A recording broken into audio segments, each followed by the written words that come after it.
Hello, everybody. I'm coming to you from my dining room. And for those of you who don't know me, I'm Diana Peyton, usually at the Central School, but for right now, I am here for all of you.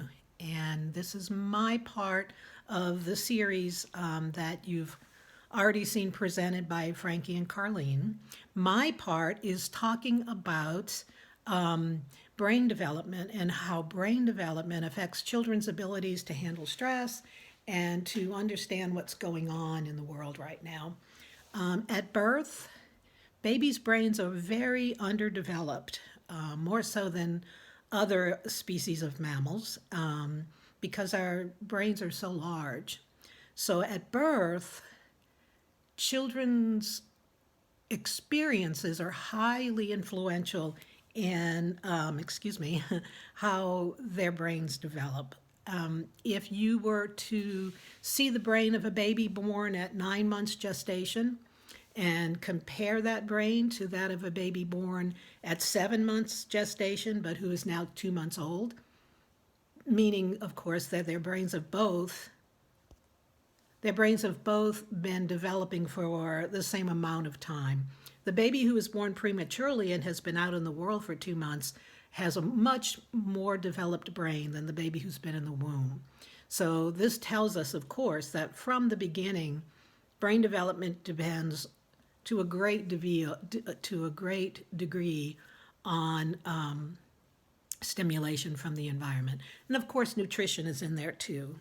They need the proper nutrition to realize their full potential. So we're going to talk about stress in particular and how the brain responds to stress. Babies are born with the ability to they're born with the ability to experience stress, but they are not born with the ability to calm down from stress. So the baby may experience being too cold or too hot, being overstimulated, being too tired. So they respond to these stresses on their bodies, but unlike older people, people 20 years old, when I say older, I don't mean elderly, I just mean their brains are much more highly developed.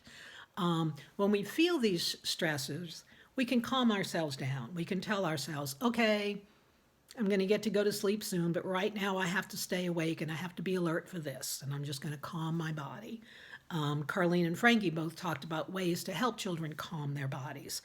Infants cannot do that. They depend on us to help calm their central nervous systems.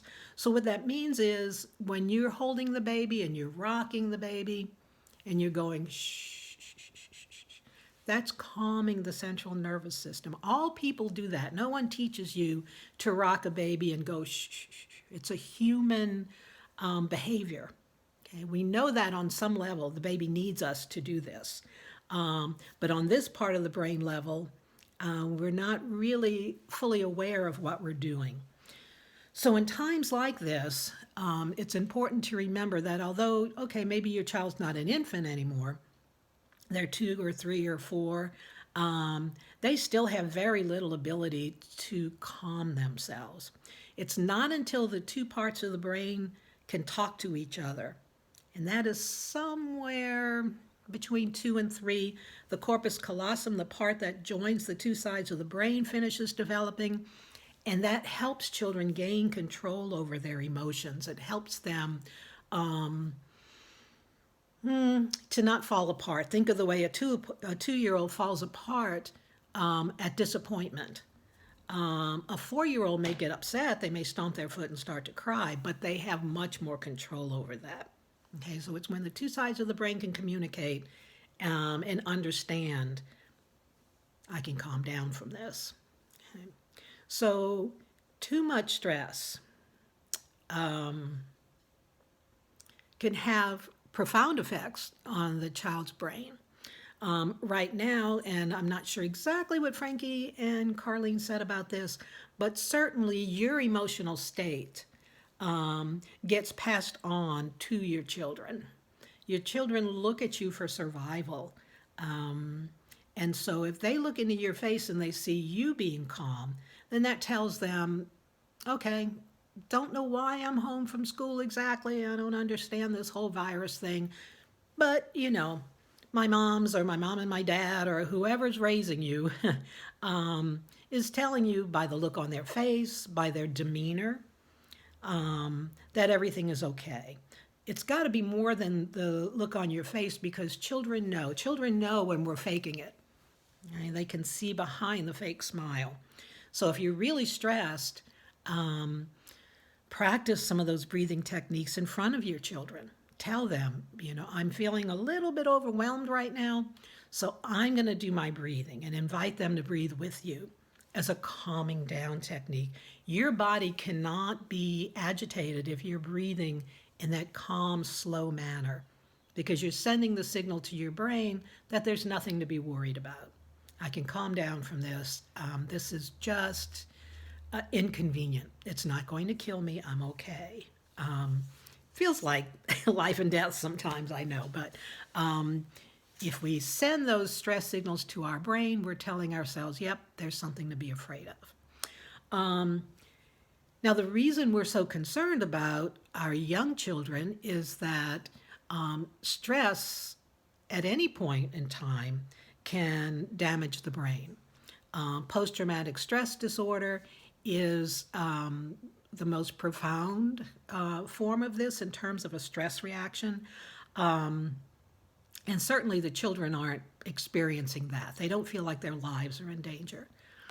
However, prolonged and chronic stress can cause damage to the developing brain. And remember, their brains aren't fully developed. What's stimulated is what grows. So their brains can become overdeveloped for responding to stress.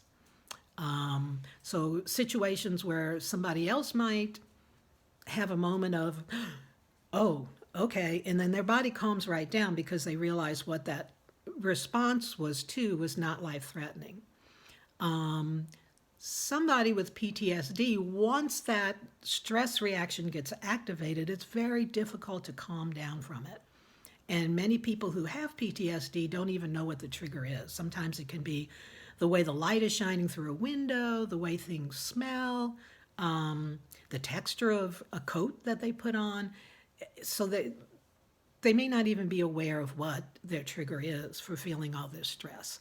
So we want to help the children to not develop too much stress in response to this virus that they have no ability to understand. We don't understand a lot of what's going on. So we can't expect them to.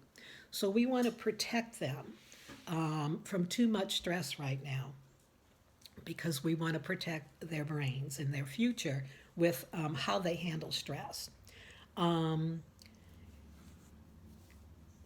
Sorry, I had to look at my notes to see where I was.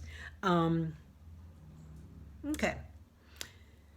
So once again, those areas of the brain that respond to stress can become overdeveloped, and the ability to calm themselves down can therefore be underdeveloped or taxed, okay? Because you've got more stress response than a person who has not experienced the trauma or highly stressful situation.